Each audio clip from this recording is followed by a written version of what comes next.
Baiklah pemirsa, terima kasih Anda masih bersama kami. Jika tadi Anda sudah menyaksikan dari kickboxing 66 kg, sekarang kita akan menyaksikan dari MMA 100 kg dan over. Makanya saya katakan tadi bahwa petarung-petarung di sini mempunyai kelebihan seperti saya ya. Kalau kita lihat di sini, memang Jess sangat sulit memang untuk mencari talenta-talenta yang berada di kelas 80 atau 90 atau 100 kg ke atas.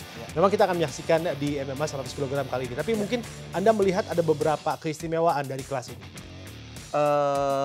Tentunya kelas ini ialah kelas yang penuh tenaga ya. Dan di mana-mana, nggak cuma di Indonesia, di internasional pun untuk kelas berat, kita kan kategorikan kelas berat di atas 100 kilo. Itu pasti kecepatan juga akan berkurang. Betul. Tapi seluruh pukulan, seluruh bantingan, seluruh teknik yang digunakan menggunakan full power, sehingga KO, cedera, celaka bisa terjadi setiap detik. Ya, oleh karena itu seperti kalau kita lihat di tinju kelas berat menjadi tontonan menarik di masa lalu ya, bukan yang sekarang. Di tahun 90-an atau 2000 awal karena memang banyak sekali KO yang terjadi, banyak sekali pertarungan-pertarungan yang begitu singkat yang ditunggu oleh semua orang. Tapi kalau di mixed martial arts sendiri, Anda melihatnya kelas apa sih yang paling favorit sebetulnya? Untuk Indonesia? Untuk di Indonesia dan juga di luar. Oh, kalau internasional, apalagi kita ngacunya ke UFC ya, sebagai induk ya, bukan induk, apa namanya, market leader ya, market leader untuk MMA show. Seluruh kelas itu menarik selama ada figurnya. Ada figurnya. Jadi bukan kelas yang diperhatikan oleh fans, tapi figur seorang juara sejati yang memang mempunyai karisma, mempunyai teknik tinggi, juga good looking lah. Oke, nanti akan kita bahas lebih dalam tentang figur tersebut ya. Dan sekarang kita akan segera menyaksikan MMA 100 kg antara Gali Suroso yang menghadapi Rano Gusvi. Kita lihat di sini, ya ini kita lihat di sini adalah ketika berada di kelas 100 kg ke atas. Di Indonesia masih terlihat badan yang begitu besar ya. Iya, karena memang untuk postur kita nih Indonesia yang kelas neraka itu ada di sekitar 55 sampai 65 deh. 55-65 ya. Jadi kalau bisa dikatakan kickboxing tadi 66 kg itu sudah cukup tinggi ya untuk di Indonesia ya. Makanya kita lihat bobotnya kan memang udah kelihatan lebih besar dari rata-rata orang kita kan. Betul. Dan dilihat di sini adalah Gali Suroso dengan tinggi 171 cm, dia memiliki berat badan 115 kg ya. Kalau mungkin di atlet luar itu tingginya bisa 190-an ya. Persis, betul. Dan badannya terlihat jauh lebih berotot. Iya, tapi jangan ini Bung, jangan salah menilai Gali, dia ini seorang atlet yang kawakan. Seorang atlet gulat yang kawakan, demikian pula Ranu. Betul-betul kemampuan gulat mereka ini di atas rata-rata orang Indonesia juga sebenarnya. Rano Gusvi dari Tiger Shark Fighting Club, 28 tahun, beratnya kita lihat jauh lebih ringan dibandingkan dengan Gali, yaitu 103 kg dengan tinggi juga yang hampir sama 170 cm, dan pernah prestasinya adalah second place Jakarta Submission Championship, dan juga Lindo Aji Kickboxing dan Siena Super Fight, dan banyak sekali prestasi yang pernah diraih oleh Rano Gusvi. Jadi ya untuk kelas, nah kita lihat tail of the tape-nya ya, perbandingan berat yang berbeda 12 kilo ya. Dan ini adalah suatu keuntungan sebetulnya untuk Gali dari Khalid bin Walid ya, sesana Khalid bin Walid. Tapi umur Rano juga lebih muda 7 tahun ya. Ya. Dan pertarungan akan segera dimulai. Kita lihat di sini Gali dan juga Rano. Ya, sudah dimulai di sini. Kita menyaksikan bagaimana dari keras berat ini akan beraksi. Seperti yang dikatakan oleh Jesse tadi bahwa bobot pukulan akan jauh lebih besar, jadi harus perhatikan bahwa wajah jangan sampai terkena pukulan. Betul. Dan juga dengan latar belakang gulat dua-duanya, tentunya kita bisa mengharapkan takedown yang bagus. Iya. Kita lihat. Wasit sudah memberikan instruksi, memeriksa kelengkapan, dan pertarungan dimulai. Gusti Gali inisiatif, dan Gali. Berhati-hati dari kedua petarung. Kita lihat di sini dengan waktu 5 menit. 2 kali pukulan dan lalu ya sebagai ahli dalam gulat ya. Gulat. Kita lihat Gali berusaha melakukan takedown ya. Gusti melakukan pukulan ke arah wajah. Apakah tadi berhasil? Nah, ini yang akan benar-benar posisi tidak enak nih, Bung. Kalau kita ditekan ke arah pinggir kandang oleh seorang ahli gulat yang mempunyai power tentu lebih besar dari kita. Karena tekanannya sangat-sangat berat ya, besar sekali ya. Kita lihat sudah jatuh. Seluruh beban ditekankan ke sana. Apalagi sekarang ada selisih 12 kg. Pam, sudah. Ini yang populer dinamakan dengan ground and pound. Jadi kita dijatuhkan, lalu kita dihujani pukulan-pukulan yang tidak terlalu keras, tapi bukannya paling keras, tapi karena bertubi-tubi itu akan melelahkan. Terdesak ya. Iya. Ranu Gusti sangat terdesak di sana. Dia harus bangkit. Kalau dia tidak bisa melepaskan diri dari posisi. Nah, elbow sudah mulai dilakukan. Kalau dia tidak bisa bangkit dari posisi ini, ya pasti akan kalah ya Bung ya. Kita lihat di situ.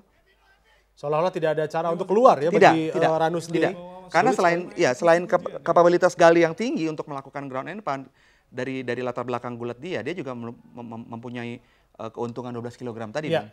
Yang tentunya kalau ditimpa semuanya 12 kg ke muka kita ngap juga ya. Ya dan mereka juga harus menjaga nafas ya. Karena kita tahu bahwa dengan bobot seperti ini nafas juga berbeda ya. Iya. Dengan yang jauh berbobot lebih ringan. Terkena kuping itu sangat mengganggu sekali ya. Kalau udah 5-6 kali apapun jadi mengganggu Bung. Iya. Pam. Nah ini yang saya bilang. Pukulannya mungkin tidak terlalu keras. Tapi karena terus menerus. Akumulasi yang selalu Anda katakan. Iya, tentunya akan menghasilkan damage ya. Ya tidak banyak yang bisa dilakukan oleh Ranu di sini, Ranu Gusti. Karena kita lihat tangan dia juga dalam posisi yang sudah tidak enak ya. Iya, dia di pojokkan ke arah pinggir kandang ya. Kita lihat Gali melakukan pukulan. Dan di sini juga referee harus sangat cermat ya untuk melihat pukulan-pukulan seperti apa saja yang masuk ke sana. Ya, kuncian coba dilakukan yang tidak mungkin bisa diselesaikan karena posisinya tidak memungkinkan untuk melakukan Americana ya. Iya, waktu yang sangat lama bagi Ranu sendiri. Bagi Ranu, ya. 2,5 menit dia sudah berada di ground, ditekan terus oleh Gali. Nah kita lihat wasit juga sudah melakukan pengamatan dari dekat ya. Apakah kira-kira Ranu masih sanggup melanjutkan pertandingan atau tidak? Ya, kita lihat ditekan seperti ini juga sulit untuk melakukan nafas ya. Sangat sulit sekali. Dan kondisi seperti ini akan sangat sulit bagi Ranu kecuali untuk dia melakukan gerakan yang bisa melepaskan. Biasanya melakukan gerakan apa untuk melepaskan seperti ini? Ini susah Bung, karena punggung kita sudah ada di pinggir kandang ya. Kita mesti melakukan bridging ya. Nah kita lihat. Dia hanya ada satu sisi yang dia bisa. Sementara kita mau nggak mau harus melakukan tabrakan adu tenaga karena kita nggak bisa melakukan mundur, nggak bisa melakukan shrimping ke belakang atau underhook. Nah, sementara untuk mendorong orang dengan berat 115 kg ya, sangat berat sekali ya. Dan ini orangnya juga ngerti teknik gitu loh, bukan orangnya. Nah, kita lihat nih serangan dari ini dilakukan, tadi kita lihat. Karena dia tidak bisa escape ke belakang ya. Pelan sebenarnya, tapi karena udah posisi mati ya. Jadinya apalagi kalau terkena kepala, ini bisa mengalami cedera yang cukup parah ya. Ya, akhirnya dipisah. Akhirnya dipisah dan selesai sudah. Selesai sudah karena memang Ranu Gusti tidak bisa berbuat banyak. Seperti yang dia katakan oleh Jesse bahwa dia sudah terdesak di ujung atau di ujung kandang ya. Dia tidak bisa bergerak ke arah sebaliknya, dia harus tetap mendorong ke depan dan sulit untuk mengalahkan Gali di sana. Iya, betul.